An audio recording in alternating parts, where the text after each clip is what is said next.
Hammaga assalomu alaykum. Bizda Nomax firmasidan. Xullas, bular 4 kamera, aynaklari 2 qavat, ichlarida hammasini metallari bor va mana shu romlarimiz. Sizlarga aytib o'tay. Eshiklarni to'liq alyuminiy qilamiz, romlarda plastik. Nomaxdan mana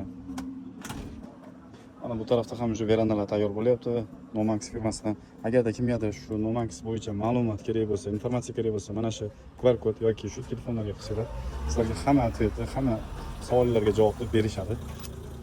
Mana bizda shu metallar shunaqa qirqilib solinadi. Mana zakazlar, romlarimiz. Mana bu tarafda bo'lsa Nomax. Bu firmamiz. Verandada siz veranda ham qilib beramiz, qarang. Juda ham zo'r chiqadi. Mana shu joylarni ham moshni qilib veranda tayyorlab beramiz. Eshiklar bo'lsa alyuminiy qilib beramiz, romlarda plastik eshik qilib beramiz. Bularning kvadrati $40 Eshiklarimizni Akfa firmaniki bo'lsa $60-65 eshiklarni tayyor qilib beramiz. Albatta, hammalarini kutib qolamiz.